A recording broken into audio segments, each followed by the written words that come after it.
만나는 것, 떨어진 가족을 만난다는 것이 우리에게 또한 기쁨이 되는 것도 사실인데 또한 그런 수고가 있기에 마냥 기쁘지만 않은 것도 현실인 것 같습니다. 추석에 애찬도 안 주는데 말씀까지 해고 가야 되나 하는 생각도 혹시 이 중에서 하시는 분들이 계실지 모르겠습니다. 저 개인적으로도 예배만 드리고 갔으면 좋겠다 하는 그런 생각이 있었는데, 왜냐하면 사주째가 제가 담당하고 있는 주라서 쉬고 싶은 마음에 그런데 왜 말씀을 해야 될까를 좀 생각을 해봤어요. 마치 부모님께 감사하러 왔는데 부모님 감사합니다 하는데 부모님이 그래 와줘서 고맙다, 얘 잠깐만 앉아라. 그런데 감사드릴 생이 됐잖아요. 저희 바빠가지고 갈게요. 다음에 또 와서 감사드리러 올게요. 아니 그래도 감사로 왔으니까 잠깐 내 말 좀 듣고 가라. 아니 감사드렸으면 됐는데 굳이 뭐 무슨 말씀까지 제가 알아서 잘 할게요 하고 가는 것이 어쩌면 그런 것이 아닐까를 좀 생각을 해봤습니다. 우리가 좀 수정해야 될 부분 중에 하나가 뭘까를 생각을 해보면 예배가 만찬 예배가 예배 전부인 것처럼 생각하는 경향이 있습니다. 일반 교계에서는 예배 드린다고 하면 무슨 시간 예배 드리는 시간이에요? 그들은 설교 듣는 시간이 그들은 예배 시간으로 인식을 하고 있습니다. 근데 우리는 예배 시간은 무슨 시간이에요? 떡과 잔을 통해서 예배 드리는 시간이고, 그 이후에 있는 이 말씀 시간은 뭐 할 수도 있어요? 건너뛸 수도 있어요. 지나쳐 버릴 수도 있어요. 바쁘면 생략할 수도 있어요. 근데 그게 과연 하나님 앞에 바른 태도인가 하는 것들을 다시 한번 생각을 좀 해보게 되었습니다. 물론 뭐 이르셔서도 먼저 가신 분들을 정죄하기 위한 것도 아니고, 또 여기 계신 분들은 뭐 정죄받을 일도 없으시니까. 그럼 우리가 어쨌든 하나님 앞에 감사하러 왔는데, 그러면 하나님이 우리에게 또 들려주고자 하신 그 음성도 있으실 거란 얘기죠. 그 말씀 앞에 우리가 다시 이렇게 서게 됩니다. 오늘 어떤 말씀을 할까 굉장히 고민을 좀 많이 했습니다. 추석에 맞춰서 우리의 소망에 대해서 또 이 말씀도 생각도 해보고 이렇게 하는데, 계속해서 주님께서 이제 사도행전에 대해서 교제할 것을 부담을 주셔서 교제하게 되었습니다. 살펴보니까 6월달에 하고 지금 2달 건너뛰어서 지금 9월달에 말씀을 드리게 됩니다. 오늘 사도행전 9장 10절부터 19절까지인데요. 이 본문을 가지고 이렇게 준비를 하는데 설교의 제목이 3번이 바뀌었습니다. 최종 확정된 설교 제목이 지금 화면에 나와 있는데 같이 한번 읽어주시면 감사하겠습니다. 시작.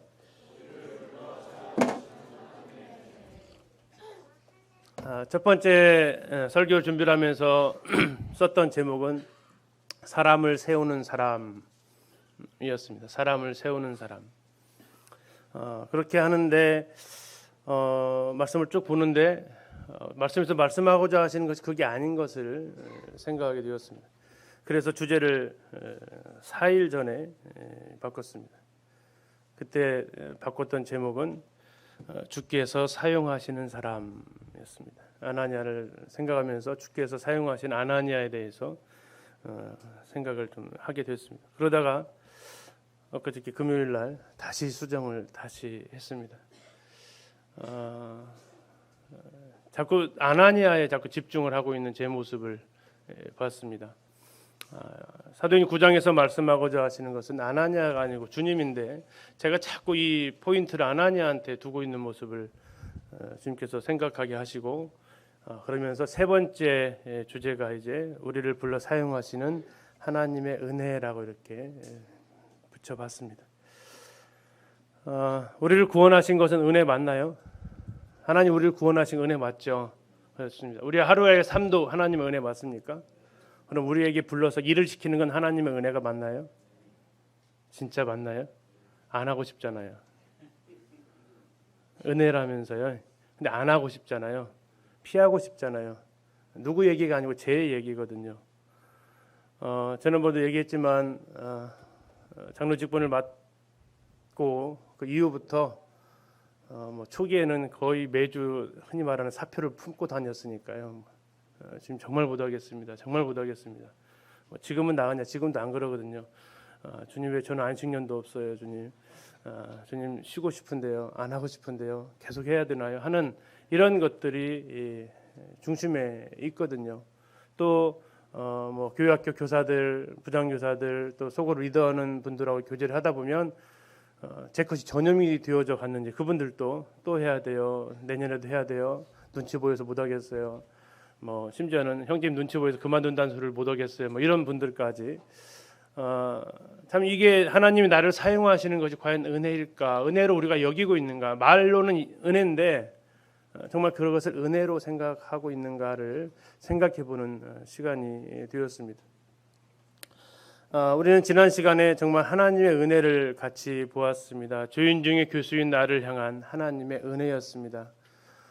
예배 시간에서 주님 앞에 고백을 드렸는데 지금 이 모습은 우리가 지금은 갈 수 없는 땅이 되어버렸습니다. IS 때문에. 시리아에 있는 다메섹에 있는 사도 바울의 첫 번째 사진은 말탄 사도 바울이 예수님을 만나고 말이 이제 뒤집어지는 그것을 동상으로 조각했고, 그 한편에는 바울 기념해서 바울 도착 기념으로 해서 시리아에 있는 그 동상이 있는데 이것이 사도행전 9장 우리가 지난 시간에 살펴보았던 하나님의 은혜였습니다. 이것은 누가 뭐 말해도 부인할 수 없는 정확한 하나님의 은혜고, 너무나도 갖고 싶은 은혜고, 너무나도 누리고자 하는 우리의 은혜입니다.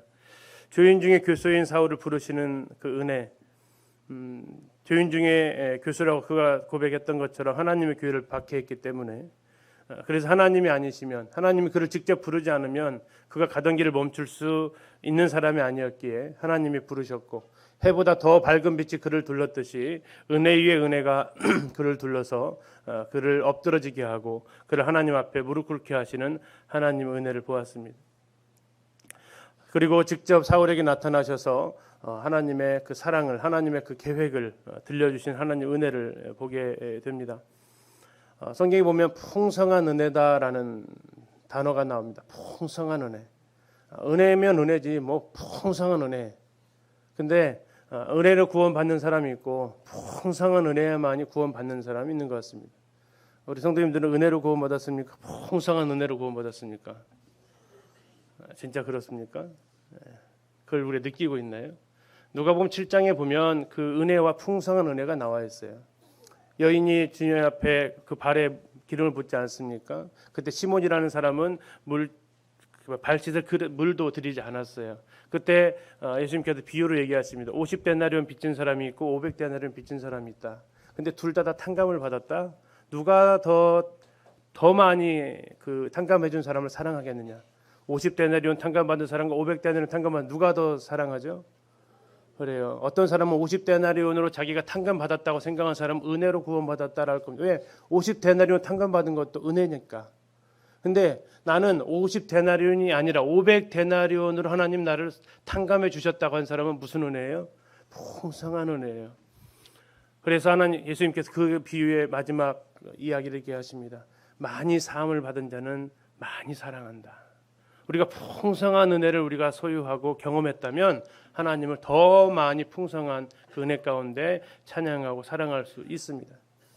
우리가 주님의 은혜를 기억하는 것은, 주님의 그 풍성한 은혜를 기억하는 것은 우리의 삶을 바꿔놓는 전환점이기도 합니다. 이것이 사울에게 찾아오셨듯이 나에게 찾아오신 그 은혜였습니다. 그리고 이제 사울을 구원하시기 위해서 하나님께서 열심을 내시는데 이제 하나님께서 그에게 사울아 사울아 부르십니다. 사울아 사울아. 성경에 두 번에 걸쳐서 이름 부르는 장면은 흔치는 않습니다. 굉장히 급박한 순간에 부르십니다. 아브라함아 아브라함아 부르시고, 또 너무나도 간절하실 때 사무엘아 사무엘아 부르시기도 합니다. 그런데 하나님의 사람들을 향해서 이렇게 부르신 적은 성경에 곳곳에 나오는데, 하나님을 대적하는 자를 향해서 주님께서 이렇게 외치시는 장면은 흔하지 않습니다. 사울아 사울아 하시면서 주님께서 그를 기뻐하시는, 그래서 그를 이제 박해하는 자가 아니라 교회를 세우는 자를 부르신 하나님의 열심을 우리가 같이 보았습니다.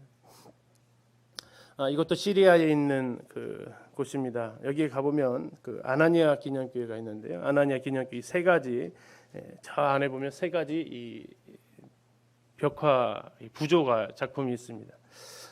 오른쪽부터 이제 사도행전 9장에 이야기가 세 편이 나오는데 우리가 첫 번째는 지난 시간에 했습니다. 다메섹에서 예수님을 만나는 장면이 첫 번째 부조로 나와 있고 두 번째는 이제 아나니아가 사울에게 안수하는 장면의 부조가 그려져 있습니다. 그리고 세 번째는 이제 사울이 말 타고 왔다가 광주리 타고 도망가는 이런 상황이 이제 다음 시간에 전개가 될 것입니다. 오늘은 그 중에서 이 두 번째 아나니아가 사울에게 안수하는 그런 장면입니다. 퀴즈를 잠깐 내겠어요. 맞춰보십시오. 다음 사람들 공통점입니다. 모세, 기드온, 예레미야, 요나. 자, 다음 사람들 공통점은 뭘까요? 예? 뭘까요? 제가 붙여봤습니다. 뺀질이.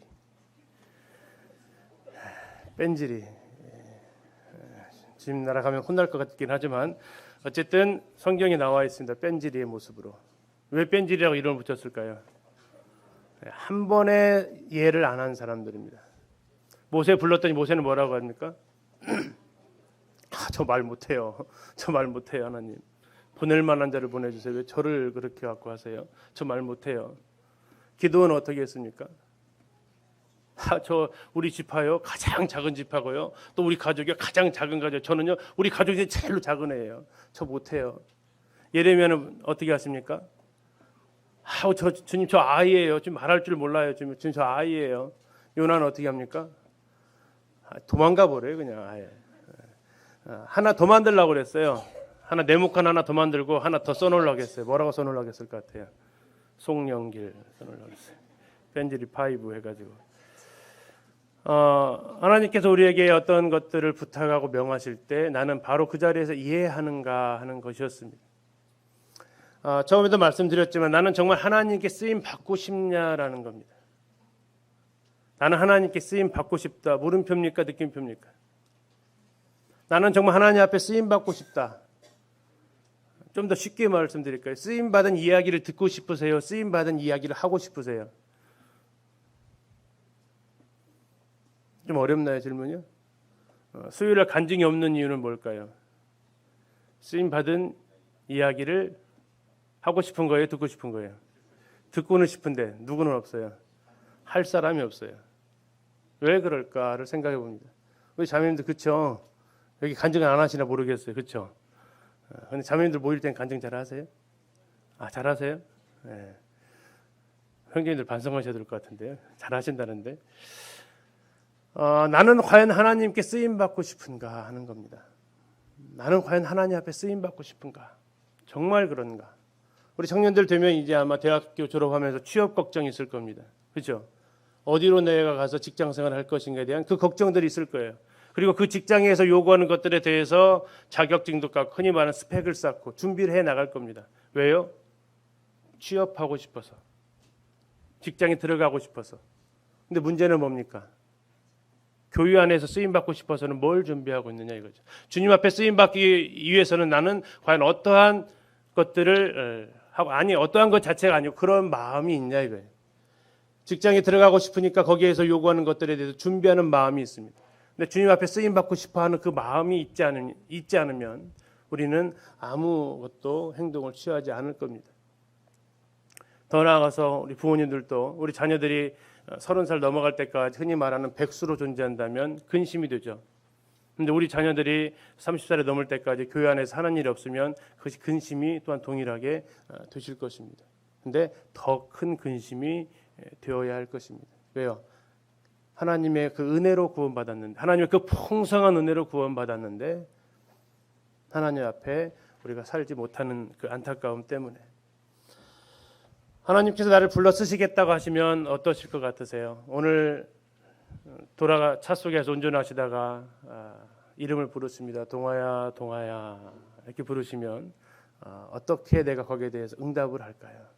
설거지를 하고 계시는데 정이야, 정이야 부르시면 어떻게 내가 그 음성이 들려드릴까요? 저를 잘 보시는 두 분만 좀 불러드렸어요. 물론 다른 분도 잘 보시는데 눈에 들어오셔서 하나님께서 나를 불러서 쓰시겠다고 하면 나는 어떠한 대답을 할까요? 오늘 아나니아가 그 모습을 통해서 우리가 볼 수 있습니다. 더 나아가서 벤질이 5를 보면서 하나님은 왜 우리를 그렇게 불러 쓰고 싶을까? 정말 이해가 안 가는 부분이었어요. 하나님 다메섹에 가는 사울에게 하나님 나타나셨잖아요. 지금 나타나셨잖아요. 그래서 그를 갖다 눈멀게까지 했다고요. 어쩌면 하나님이 사울의 마음을 굉장히 고민스럽게 하시는 모든 작업을 거의 다 끝내셨어요. 가가지고 사울이 금식하면서 기도하고 있었단 말이죠. 얼마나 사울이 번뇌를 했을까요? 내가 열심히 살아왔는데 그게 하나님을 핍박하는 거였다. 그러면 하나님이 그 자리에서 예수님께 그 자리에서 다시 사울에게 나타나셔가지고 너 이제 앞으로 이렇게 살면 돼. 그리고 내가 너한테 원하는 건 이거야. 너는 이제 이 길을 가야 돼. 라고 다 해주시면 되지 않겠어요? 한 번 더 나타나셔가지고 하시면 될 거 아니에요. 그런데 예수님 어떻게 하세요? 사울한테 이렇게 얘기하셔요. 너 다메섹 도성에 들어가. 그럼 너한테 누군가 얘기해 주러 올 거야. 굳이 번거롭게. 그리고 굳이 깔끔하지도 않게. 주님이 깔끔하게 하시면 얼마든지 잘하실 수 있는데. 굳이 왜 하나님은 이 뺀질이들을 쓰시려고 하실까? 이 뺀질이들 부르는 장면들을 혹시 보셨어요? 제일 처음에는 명령하십니다. 그러다가 또 어떻게 하시나요? 부탁하세요. 간절히 부탁하세요. 네가 좀 가야 되지 않겠냐고. 안 부탁해도 그냥 하나님 하시면 되잖아요. 근데 왜 굳이 그렇게 아쉬운 소리까지 하시면서도 그들을 불러서 사용하실까? 그러다가 나중에 또 어떻게 하세요? 이제 화내죠. 또 화를 내요. 오늘도 그 장면이 나오거든요. 아나니아한테 초점을 맞췄더니 그 장면이 안 보이던데 하나님 은혜에 초점을 맞췄더니 하나님 그 마음이 보였습니다. 오늘 사도행전 9장 10절부터 19절까지 그 말씀인데요. 10절에 보면 이렇습니다. 그때 다메섹에 아나니아라는 제자가 있더니 주께서 환상 중에 불러 이르시되 아나니아야 하시거늘 대답하되 주여 내가 여기 있나이다. 여기까지는 굉장히 아름다운 장면입니다.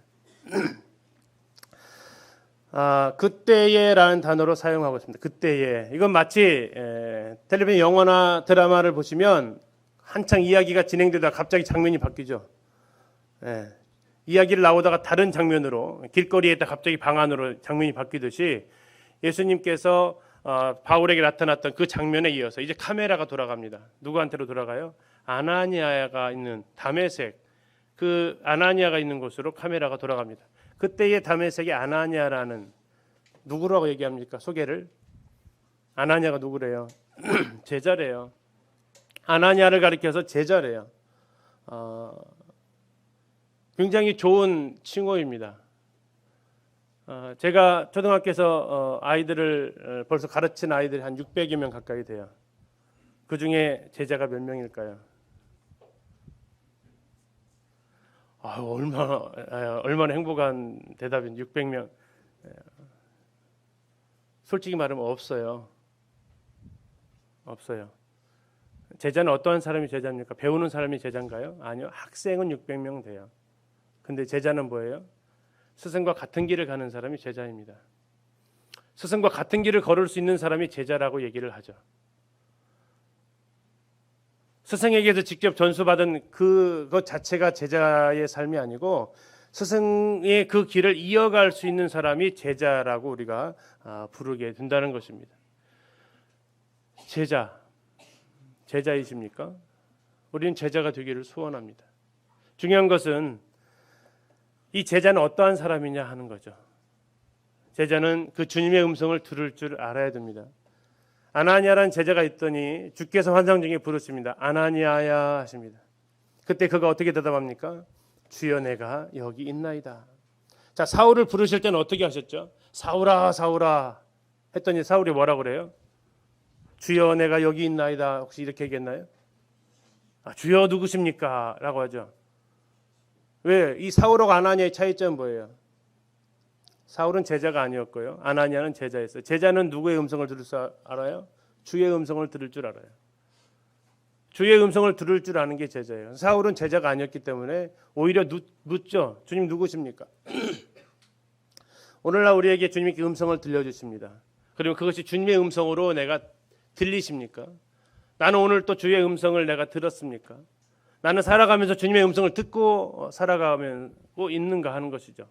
주께서 우리를 부르실 때에 주여 내가 여기 있나이다 라고 우리가 말할 수 있느냐 하는 것이 우리의 하나의 고민이 됩니다.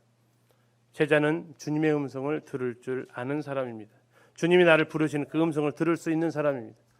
사도행전 22장에 보면 그를 가리켜서 또 한 가지 수식어가 있는데 율법에 따라 경건한 사람으로 모든 유대인들에게 칭찬 듣는 사람이다 라고 얘기하고 있습니다. 뭘 듣는 사람이요? 칭찬 듣는 사람. 누구에게요? 모든 유대인들에게. 제자는 하나님의 말씀만 잘 듣는 사람이 아닙니다. 누구의 말도요? 사람들에게도 칭찬을 듣는 사람입니다. 그래서 로마 14장의 사도 바울은 이렇게 얘기합니다. 하나님을 기쁘시게 하며 사람에게도 칭찬을 받는 사람.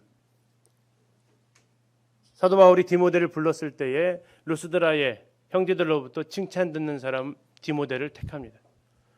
교회 안에 장로들을 세울 때에 그 조건이냐면 더 좋겠지만 그보다 약간 기준을 좀 낮추시는 부분이 보이긴 해요. 책망받을 것이 없는 사람이다라고 얘기합니다. 칭찬 들은 사람이라고 하면 아마 더 어려웠겠죠. 그러나 어쨌든 중요한 것은 제자는 하나님과의 관계에서만 좋은 사람이 아니에요. 제자는 누구와의 관계도 좋아야 됩니까? 사람들과의 관계에서도 좋아야 됩니다. 혹시 지금 내가 불편하게 생각하는 사람이 있으면 하나님 앞에 이제 내려놓고 하나님 그를 사랑할 수 있도록 우리가 기도하는 것이 필요합니다. 로마 14장에서는 이렇게 얘기합니다. 할 수만 있으면 너희로서는 모든 사람과 평화하라. 여기는 모든 유대인에게 칭찬 듣는 사람이라고 소개하고 있습니다. 난 누구누구만 빼면 괜찮아. 이 모습이 아니고 정말 내가 누구누구와도 화평할 수 있는 사람이 되기를 우리는 기도해야 됩니다. 이것이 어렵죠. 꼭 누군 한 명은 있어요. 어려운 사람이. 누군 한 명은 꼭 존재하는데 안타까운 것은 뭐예요? 그게 주로 누구예요? 가족이고요. 그게 누구예요? 친구이고요. 그게 누구예요? 성도이고요. 안 만나는 사람이 어렵나요? 안 만나는 사람은 나에게 어려움조차 줄 수 없어요. 어쩌면 내가 만나지 않는 사람은, 나를 잘 모르는 사람은 나에게 어려움을 끼치는 사람이 아니고 나를 힘들게 하는 사람이 아니죠. 그럼 나를 칭찬할 수 있는 사람은 누구란 얘기예요? 내 가까이에 있는 사람이란 얘기예요. 모르는 사람이 나를 어떻게 칭찬하고 또 모르는 사람이 나를 어떻게 헐떠들 수 있겠습니까? 중요한 것은 나를 아는 그 사람들, 그런 사람들로부터 칭찬 듣는 사람. 자, 이런 아나니아를 소개하는 이 장면 앞에서 우리는 다시 한번 의문을 갖게 됩니다. 하나님, 왜 주님은 직접 바울에게 역사하지 않고 아나니아를 통해서 이 일을 하시기를 원하시는가? 그리고 오늘 이곳에서 내가 필요해서 나를 부르시는 주님의 음성을 나는 과연 듣고 있는가? 내 이름을 잔잔히 부르실 때에 나는 거기에 대해서 주님 앞에 아뢰일 수 있는가? 하는 것입니다. 주님 얼마든지 직접 개입하셔서, 아니 앞에서 개입을 하셨잖아요, 사울에게. 그것처럼 직접 얼마든지 아나니아를 통해서가 아니라 사울에게 또 다메섹 들어가서 너 다시 들어가 있으면 내가 사울에 다시 너에게 나타나서 얘기해 줄 거다. 사울 동안 네가 살아왔던 일들을 네가 잘 반성하고 있어라 하고 하셔도 이야기의 진행상 전혀 어려움이 없어요. 근데 왜 굳이 이 아나니아를 통해서 이 정도의 사람이니까, 이 정도 사람인 것을 보면서 제가 아나니아에게 초점을 맞췄어요. 그러다 보니까 제목이 사람을 세우는 사람, 그러다 보니까 제목이 주께서 사용하시는 사람, 이렇게 초점이 맞춰지더라고요. 근데 아나니아가 이 하나님의 쓰임을 받는 것은 그의 필요 조건이 아니었어요. 우리가 하나님의 일을 하는 것은 우리가 어떤 자격을 갖춘 필요한 조건을 갖췄기 때문에 아니고 하나님의 은혜의 그 충분 조건이 하나님이 나를 부르실 수 있는, 하나님이 나를 사용하실 수 있는 그 은혜인 것을 생각할 수 있게 되었습니다. 도대체 이 제자가 주여 여기 있나이다라고 말할 수 있었던, 그 음성을 들을 수 있었던 그가, 아니 더 나아가서 경건한 사람으로, 더 나아가서 칭찬 들었던 그 사람이 그 이후에 나타나는 모습은 썩 주님을 유쾌하지 않게 합니다. 11절에 이렇게 말씀하십니다. 주께서 이르시되 일어나 집 가라 하는 거리로 가서 유다의 집에서 다섯 사람 사울이라는 사람을 찾으라. 그가 기도하는 중이니라. 그가 아나니아라는 사람이 들어와서 자기에게 안수하여 다시 보게 하는 것을 보았느냐 하시거늘.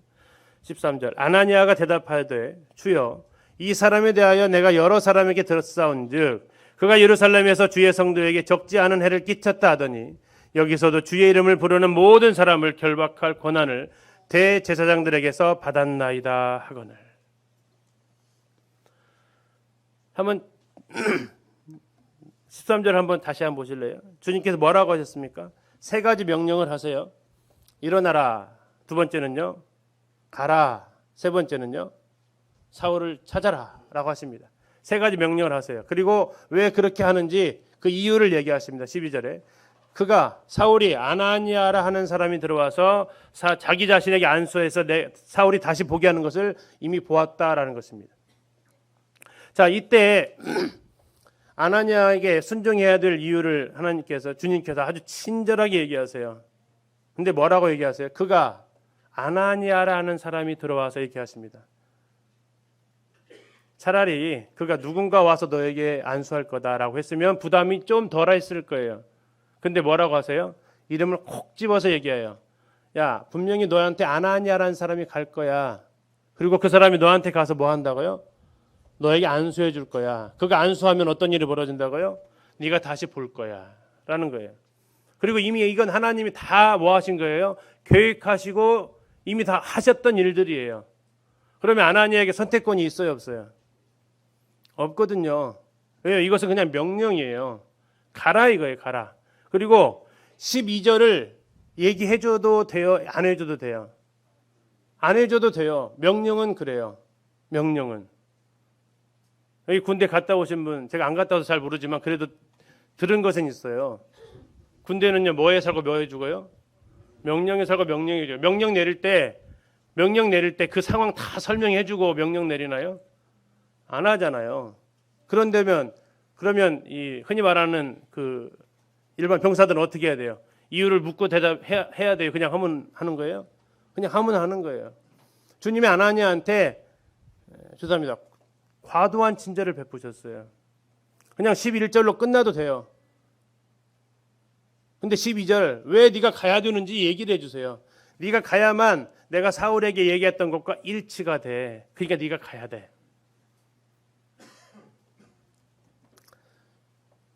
자, 13절 한번 대답을 보세요.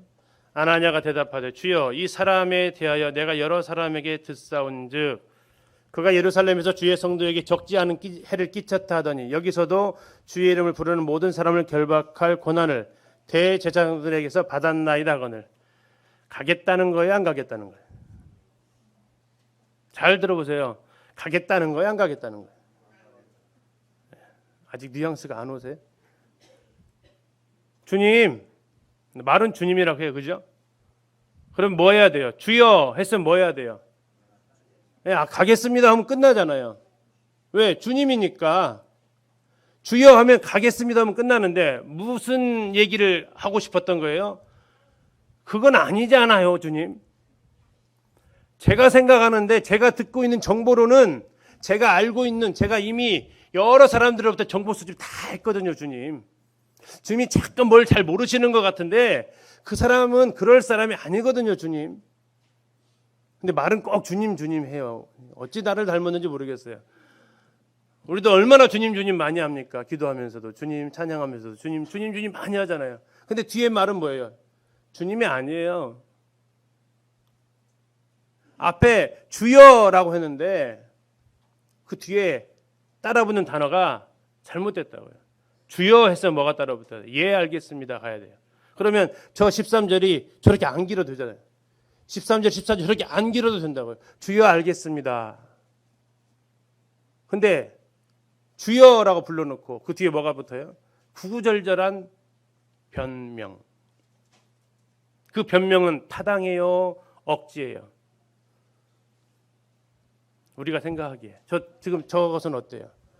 타당해요. 네, 타당해요. 우리도 주님이 우리에게 뭘 명하셨을 때 억지로 막 어거지 쓰고 그러진 모습은 별로 아니잖아요. 내 나름대로 타당해요. 내 나름대로는 적절한 근거고 이유예요. 내 나름대로는 얼마든지 합리적이에요. 그리고 그것은 나를 위한 것도 아니고 전부 다 누구를 위한 거예요? 주의 성도를 위한 거예요. 주의 이름을 부르는 모든 사람을 위한 거예요. 주님, 제가 이거 한번 잘못하면 그 피해가 누구한테 다 가는지 아십니까? 주님, 이 상황에 제가 한번 이거 잘못 결정하면 이 피해가 주의 성도들한테 다 갑니다. 주의 이름을 부르는 모든 사람들한테 그 피해가 다 고스란히 갑니다. 주님, 제구해 주십시오. 주님, 이것은 아닙니다. 이제 우리가 생각해 볼 것은 무엇입니까? 우리는 주님의 음성을 들을 때 우리는 어떤 핑계를 대고 있습니까? 아까 벤제리 5 다시 한번 생각해 보시죠.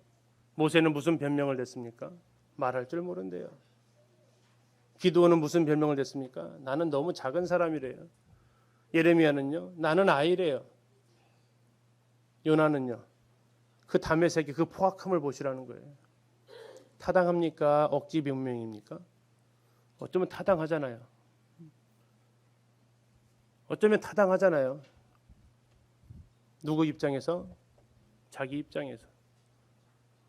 근데 이것이 이 벤제리 5만 있는 게 아니라 내 삶 속에도 여전히 있다라는 거예요. 오늘 누구한테 가서 사과하라고 주님께서 부담을 주십니다. 근데 내가 어떻게 거기에 대응합니까? 주여, 분명히 아마 그렇게부터 시작을 할 겁니다. 주님, 근데 아직은 때가 아닌 것 같아요. 주님, 그 사람이 안 받을 줄 몰라요. 받을 사람이 아니에요. 주님, 좀 이 급한 일부터 일단 해결하고요. 얼마나 많은 핑계를 내가 하나님 앞에 대면서 거기에서부터 우리가 자유로워지고 있냐 이거죠. 우린 15절 앞에 서게 됩니다. 15절, 이 음성을 듣습니다. 주님께서 어떠셨을 것 같으세요? 기분이 유쾌하셨을까요? 아닌 것을 바라볼 수 있어요. 주께서 이르시되, 두 글자만 한번 읽어보실게요. 주께서 이르시되, 그렇게 하셨을 것 같으세요? 아나니아가 핑계대면서 안 가겠다고요. 주님이 아나니아한테 하는 그 음성을 한번 읽어보세요. 주께서 이르시되 가! 했을까요? 가줘 했을까요? 어떻게 했을까요? 저는 이 가라라는 이 단어 앞에 설 수밖에 없었습니다. 저 음성은 도대체 어떠한 음성이었을까? 분명히 설명해 주지도 않아야 될 것까지 설명을 다 해줬어요. 그리고 아나니아는 대답합니다. 주여. 근데 뒤에 나오는 대답은 못해요. 안 해요. 할 수 없어요. 지금 잘못 선택하셨어요. 고려해 주세요. 그때 주님께서 말씀하십니다. 가라. 어떠한 음성이었을까? 아나니아는 이 음성을 어떻게 들었을까? 그런데 그 음성이 17절에 보면 아나니아가 더 이상 거부할 수 없는 음성이긴 했어요.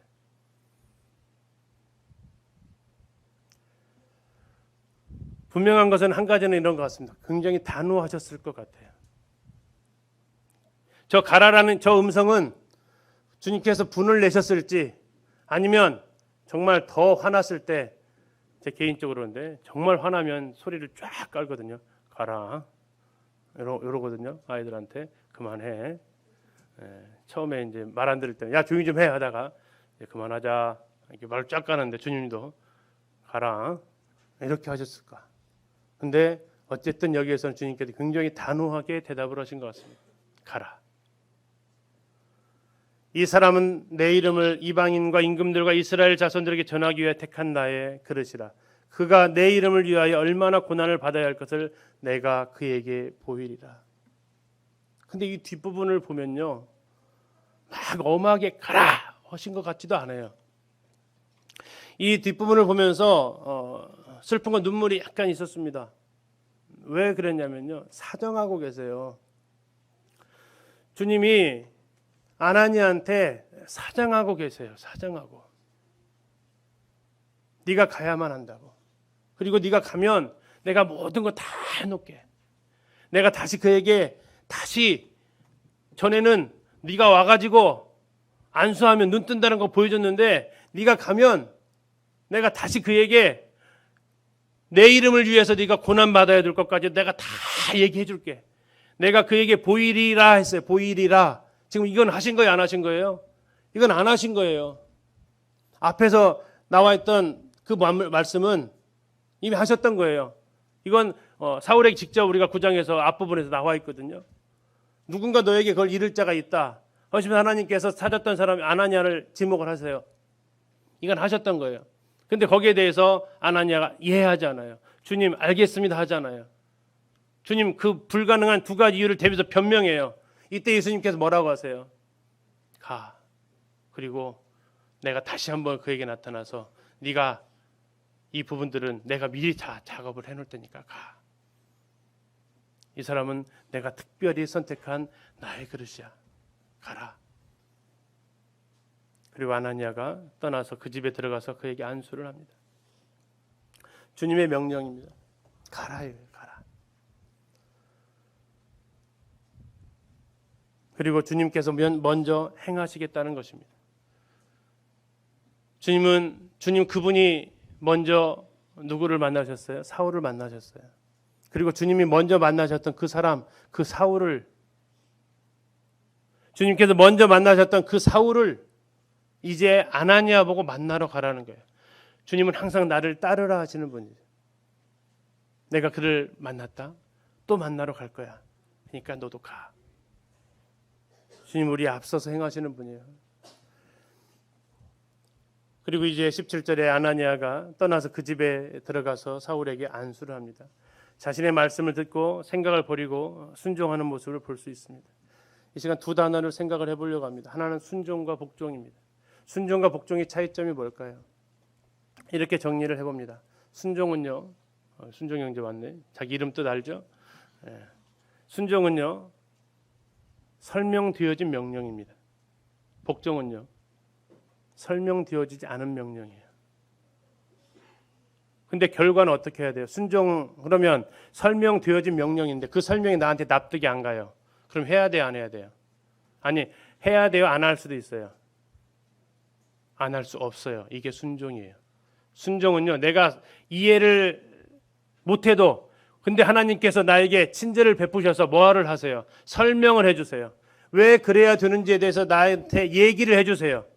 근데 그게 나한테 납득이 가야 안 가요? 안 가요. 이해가 안 가요. 안 될 것 같아. 그렇게 하면 안 될 것 같아. 내 생각에는. 그런데도 어떻게 하는 것이 순종입니까? 따르는 거예요. 순종이 해도 되고 안 해도 되는 선택권이 있는 게 결코 아니라고요.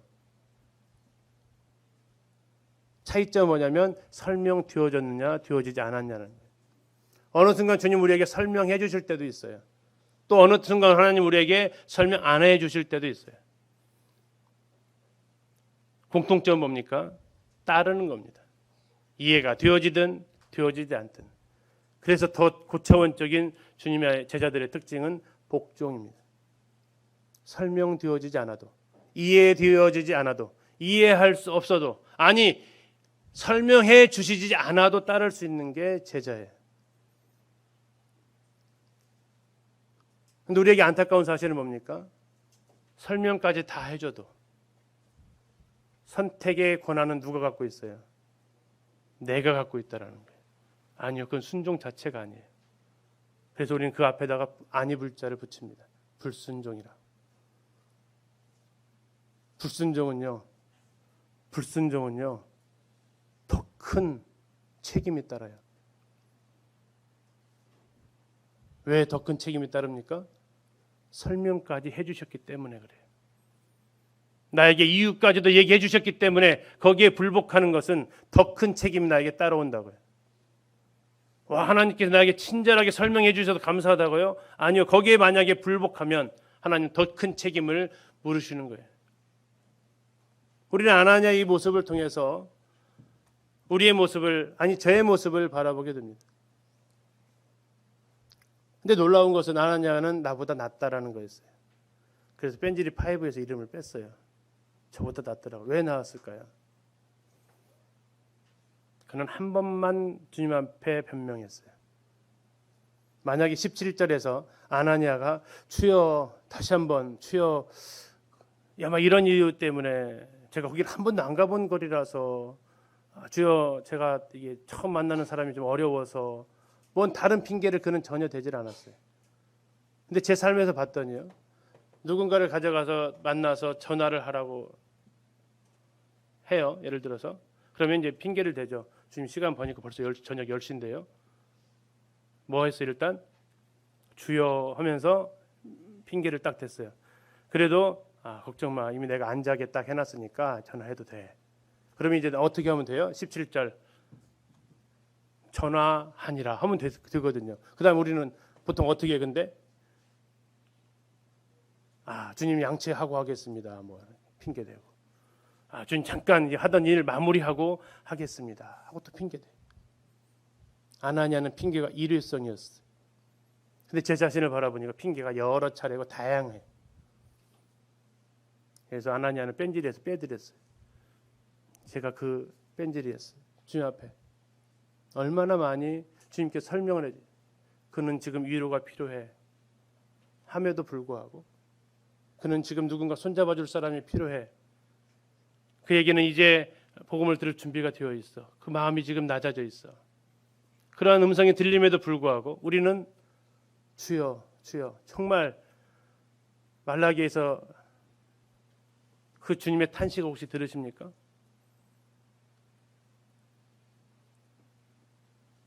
정말 이름 말로만 주여 주여 주여 하는 그 소리를 주님이 듣고 싶지 않다고. 그냥 차라리 예배당 문을 닫아버리라고 그렇게 제자 지낼 것 같으면 그 음성처럼 우리는 정말 습관적으로 주여 주여 주여 해요. 그런데 정말 거기에 그 뒤따르는 대답이나 행동은 주여가 아니에요. 그래서 양육부하면서 성도들한테 그 사이에다가 주님 그 중간에다가 한 글자만 더 넣어보자고 했죠. 혹시 기억나세요? 인자 하나 넣어보자고 했어요. 인자. 뭐가 돼요? 주인님. 근데 이것도 몇 번 쓰다 보니까 이것도 습관되더만요. 처음에는 좀 바뀌더라고요. 기도가 좀 바뀌고 내 행동이 좀 조심스러워지던데 이것도 주인님 주인님 하다 보니까 이것도 그냥 억구가 되어버렸어요. 이거 다시 흔히 말하는 다시 도루묵. 주여. 성경에 뺀질이가 참 많아요. 나중에 10장에 가면 베드로도 그 부정한 음식 잡아먹어 했더니 베드로가 뭐라고 그래요? 그럴 수 없나이다. 이러면 괜찮아요. 근데 앞에다 꼭 뭐 단어 하나 붙이죠? 뭐라고요? 주여 그럴 수 없나이다. 이게 앞뒤가 안 맞는 흔히 말하는 모순이죠. 모순. 아나니아가 떠나 그 집에 들어가서 그에게 안수하여 이르되 형제 사울아 주곧 네가 오는 길에서 나타나셨던 예수께서 나를 보내 너로 다시 보게 하시고 성령으로 충만하게 하신다 하니 즉시 사울의 눈에서 비늘 같은 것이 벗어져 다시 보게 된지라. 일어나 세례를 받고 음식을 먹으며 강건하여지니라. 주님께서 다 하십니다. 안수해요. 그리고 형제 사울아 불러요. 쉽지 않은 거예요. 어제까지만 해도 핍박자였던 그를 가리켜서 동일시하고 그리고 형제라고 불러주는, 우리가 그냥 이렇게 부르는 형식상의 호칭이 아니고 정말 손을 내미는 그에게 형제라고 불러줄 수 있는 이 모습. 주님 우리를 형제라 부르기를 부끄러워하지 않으셨던 것처럼 박해져 있던 너를 우리 교직권 안으로 영접하는 것. 또 하나 예수께서 나를 보내하면서 쭉 얘기를 하십니다. 그때 네가 다메섹에 만났던 그분이 나를 보냈다. 너에게 나타나셨던 그분이 나에게도 나타나셨다. 그리고 그분이 이제 두 가지 너를 하시는데 예수께서 나를 보내어서 첫째 너로 다시 보게 하신다. 예수께서 나를 보내어서 너로 성령으로 충만하게 하신다. 이거 내가 하는 일이 아니다. 누가 하는 거예요? 주께서 하시는 거다. 얘기를 합니다. 그리고 그를 향해서 사도행전 나중에 22장 가서 보면 사울아 왜 주저하느냐. 네 양심의 죄를 깨달았으면 이제 회개하고 주사함을 받아라 라고 호소합니다. 그때 이제 사울이 세례를 받고 음식을 먹습니다. 음식을 먹었다라는 의미는 무엇입니까? 전에는 금식했던 그가 음식을 먹은 이유는 뭡니까? 이제 금식의 시간이 끝났다라는 거예요. 이제 하나님 앞에 그 묻는 시간이 끝났다는 거예요. 이제 하나님과의 관계가 회복되어져 가고 있다는 거예요. 그가 이제 강건해진 상황으로 전환되었다는 것입니다. 그런데 이 말씀 앞에서 18절이라는 단어 앞에 다시 한번 서게 됩니다. 뭐라고 나와 있어요? 18절 처음에 즉시. 뭐가 혹시 생각이 나세요? 즉시. 5글자로 풀어봤어요. 기다렸다는 듯이. 하나님께서 사울에게 뭔가를 해주고 싶었어요. 하나님께서 사울에게 뭔가를 해주고 싶었어요. 뭘 해주고 싶었어요? 사울이 다시 보게 해주고 싶었어요. 그런데 해주고 싶은데 못하고 계시는 거예요. 왜요? 아직 뭐가 안 떨어졌어요? 아나니아의 그 말이 안 떨어졌어요. 아나니아의 그 사도 바울 주님께서 시키셨던 그 명령이 아직 안 떨어졌어요. 근데 그 충만하게 하신다 하니 기다렸다는 듯이 하나님께서 역사를 하고 계세요. 아나니아, 네가 말하기를 끝나기를 기다렸다는 듯이 즉시 곧바로 주님께서 사울의 눈에서 비늘 같은 것을 벗겨버리세요. 하나님께서는 그분이 얼마든지 하실 수 있는 일들을 하나님 어떻게 하세요? 기다리고 계세요. 기다리고 계신다고요. 그리고 어떻게 하기를 원하세요? 우리가 그것을 순종하기를 원하세요. 자, 이 장면만 딱 봤으면 모든 시선이 누구에게 집중될 것 같아요? 아나니아한테 집중이 되죠. 와, 아나니아가 그렇게 딱 안수해가지고 뭐 충만하게 하시신다 하니까 갑자기 눈에서 두두둑 떨어지는 거죠. 비늘 같은 것이. 지금까지 모든 일은 누가 다 해놓으셨습니까? 주님께서 다 해놓으신 거예요. 근데 마지막 열매를 누구를 통해 따게 하고 싶으세요? 우리를 통해서 따게 하고 싶으세요. 우리를 통해서. 하나님께서 그 나머지 일을 우리를 통해서 하고 싶어요. 이건 구약이 계속해 나오고 있는 거예요. 홍해 앞에 선 이스라엘, 하나님이 모세를 향해서 얘기합니다. 네 지팡이를 뭐 하라고요? 홍해를 향해서 들어라 라고 얘기해요. 그러면 이거 안 들면 뭐 하시겠다는 거예요? 안 가르겠다는 거예요. 네가 손을 향해 들지 않으면 난 홍해물을 가르지 않겠다는 거예요. 가를 수 없다라는 거예요. 굉장히 중요한 그 구분인데요. 모세가 홍해를 향해서 손을 내밀지 않으면 나는 홍해를 가를 수 없다예요. 홍해를 가르지 않겠다예요. 않겠다예요. 못 하시는 분은 결코 아니에요. 근데 안 하시겠다라는 거예요. 네가 내밀지 않으면 나는 아무 일도 하지 않겠다라는 거예요. 아나니아가 찾아가서 이 일을 이야기하지 않으면 하나님은 그대로 사울의 두 눈에서 비늘을 남겨두시겠다는 거예요. 못 떼가지고요. 그 비늘 못 떼게 하셔가지고요. 결코 아니라고요. 하나님 우리를 통해서 같이 하고 싶으세요. 사랑하니까. 사사기 6장을 보면 기도원 이야기가 나와요. 기도원이 자꾸 안 한다고 하니까 여호와의 사자가 나타나서 이야기를 해요. 너 고기를 갖다가 반석에 올려놔 했어요. 그리고 이제 여호와의 사자가 지팡이를 갖다가 고기에다가 딱 댔어요. 그러면 어떤 일이 벌어졌을까요? 불이 붙어가지고 하나님 앞에 제사가 드려졌어요. 자, 불이 어디서 나왔을까? 1번 지팡이에서, 2번 반석에서, 3번 하늘에서. 불이 어디서 나와야 될까요? 라이터를 가지고 탁 했는데 불이 어디서 나와야 돼요? 라이터에서 싹 나와야 되잖아요. 그잖아요. 막대기를 갖다가 촥 댔다고요. 그러면 불이 어디서 나와야 촥 멋있어요? 그 막대에서 탁 나와야 멋있잖아요.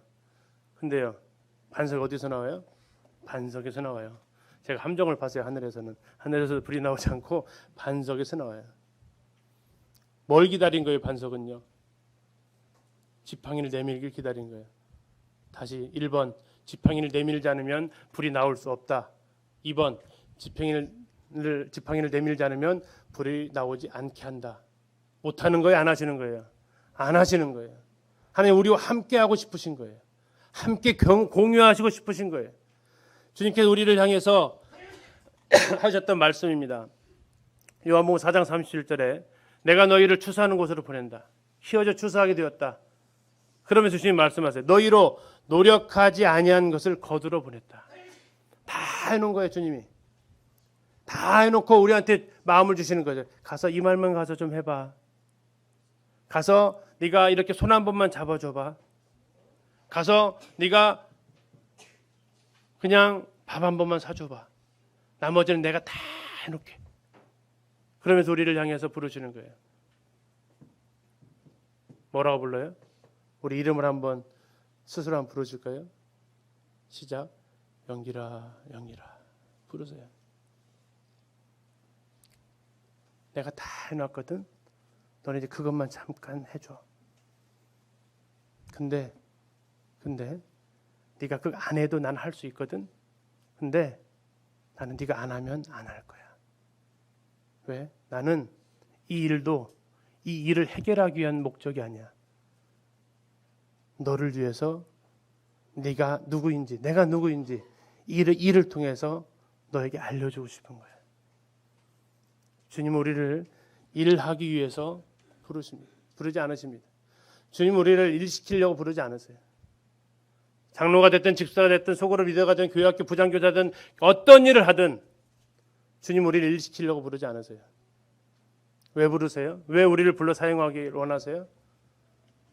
우리랑 교제하고 싶으신 거예요. 우리와 함께하고 싶으신 거예요. 우리와 사랑을 나누고 싶으신 거예요.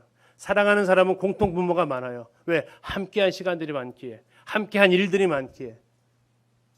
그래서 우리는 만나면 그렇게 좋은 거예요. 왜? 함께 공유하고 있는 것이 많아서. 왜 우리가 주님 앞에 가면 그렇게 할 얘기가 별로 없어요? 공유하고 있는 게 없다고요. 그래서 주님은 그 자리로 부르시는 거예요. 그랬잖아. 우리 그때 그렇게 했지. 그때 참 얼마나 아름다웠어? 주님 우리를 부르시는 거예요. 그 부르심의 자리.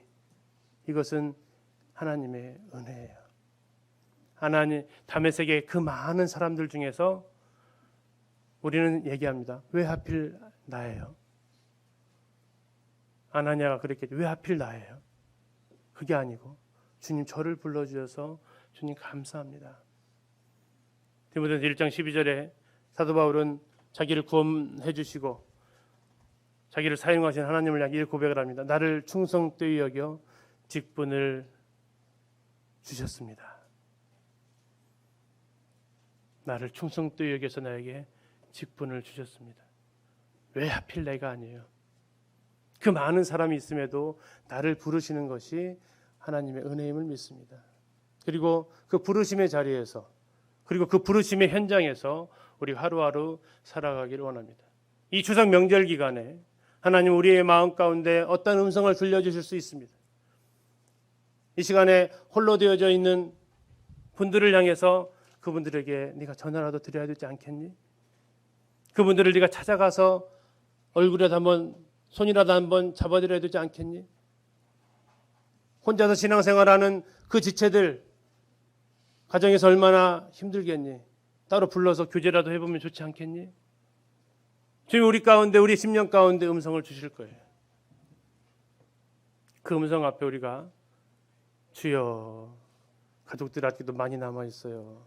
주여 설거지를 일단 끝내고 갈게요. 그러한 핑계 그러한 주저함이 아니라 주님 가겠습니다 하는 그 음성을 우리가 듣게 되면 정말 주님께서 같이 했다라는 그 고백들을 우리는 경험하게 될 것입니다. 그게 바로 간증이 될 거예요. 주께서 하신 일을 함께 나누는 그 자리, 이 자리가 우리가 되기를 소원합니다. 약간 시간이